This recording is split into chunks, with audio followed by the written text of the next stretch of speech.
Ultimately, the big win for him would be that he was even willing to do it and that he could do well for a little bit. And then eventually just deal with the fact that Anthony Joshua is going to connect with a bomb and breaks his jaw in 2 places. Yeah. Ultimately, the real victory here was simply that he even dared to do it, managed to survive for a short stretch, and then had to accept the inevitable truth that Anthony Joshua would eventually land a nuclear bomb and snap his jaw in 2 places. Yeah, Joe Rogan has completely lost his grip on reality in the most theatrical fashion imaginable after wild claims surfaced that Jake Paul was questioned by authorities following his savage knockout loss to Anthony Joshua. And honestly, this situation has spiraled way past reasonable. What Rogan said about possible jail time has ripped the boxing world clean in half, with fans choosing sides like we've never witnessed before. The UFC commentator held absolutely nothing back, and I mean zero filter, with listeners saying he delivered one of the most unhinged rants in his show's history about how Jake Paul has wrecked boxing and deserves real punishment. This wasn't gentle criticism by any stretch. It was a full-scale meltdown fueled by raw rage that blindsided everyone. Alcoholics, there's only so much damage you can take.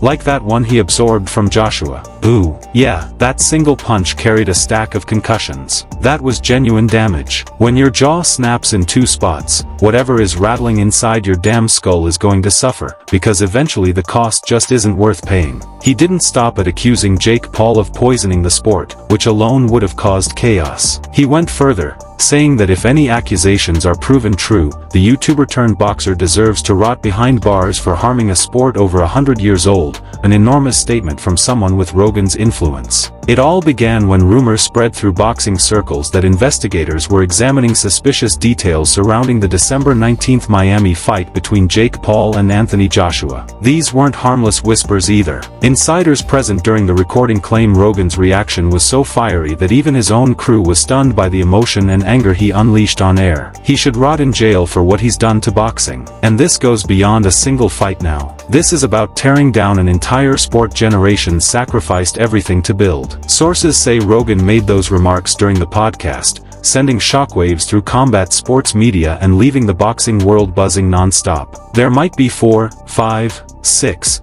maybe 7 Anthony Joshuas who can punch, evade, and truly understand the ring. Jake will struggle at elite level, but he still has a place in boxing if he wants it, in my view. So credit to him and his team for pushing this far. Despite Jake Paul's team threatening lawsuits against anyone spreading these claims, aggressively across social platforms and legal routes, the next move in this saga remains unclear and unstable. There's no telling how soon authorities might act or if this storm fades like past boxing scandals. However, Rogan's eruption directly followed a video from boxing promoter Lou DiBella, which went viral after questioning whether Anthony Joshua truly gave full effort against Jake Paul, opening a massive can of worms. This wasn't a real fight, and I mean that seriously. Joshua was pulling punches. He wasn't fully committed. Something felt off from the opening bell. DiBella stated in his viral post that exploded across boxing platforms, pulling millions of views within hours and igniting chaos consuming the sport. When people question whether fights like this are actually real,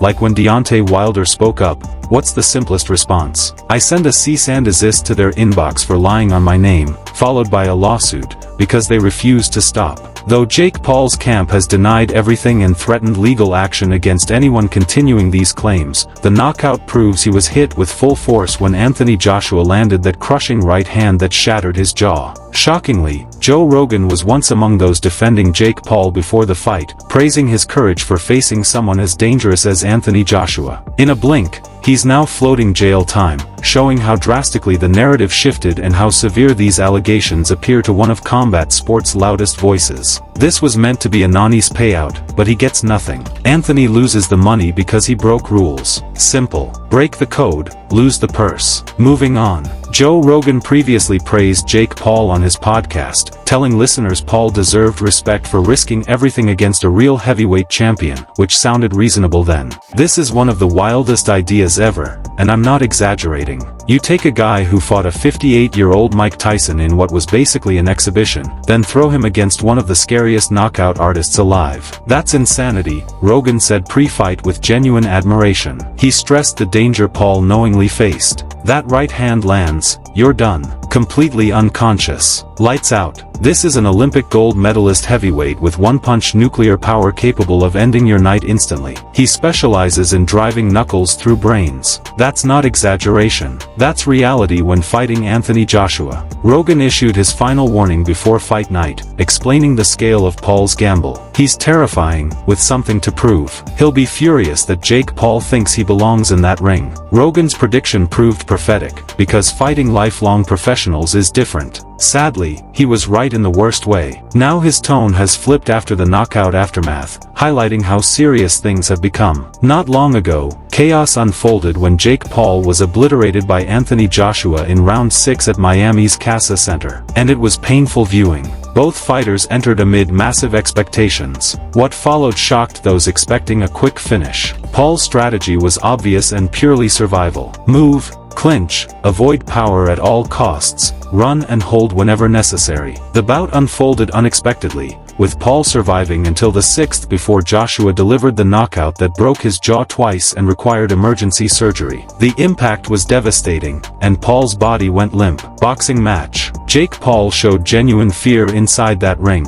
He ran, tried creating space, stepped in briefly, then escaped again to avoid further damage. He was in survival mode. He had to press forward. So now he's clinching tight. Now he's sinking down onto his knees. He's diving below the belt line. He's hunting for a desperate double leg. Jake Paul was literally battling just to stay alive inside that ring. And you could practically see panic flash across his face every single time Anthony Joshua stepped into range. The 28-year-old Paul used every survival trick imaginable. And I mean everything possible to remain upright. He kept tumbling to the canvas and clutching Joshua's legs whenever the former champion got close enough to land anything clean, which clearly annoyed Joshua but only delayed the unavoidable ending. A video later surfaced capturing the final knockout, and viewers unmistakably saw sheer terror wash over Paul's face right before Joshua's right hand detonated on his jaw with brutal force you could hear echo through the arena. The footage showed Paul crumpling to the canvas in a lifeless heap as the referee instantly waved it off while Joshua celebrated and Paul lay motionless, spitting blood and completely unconscious.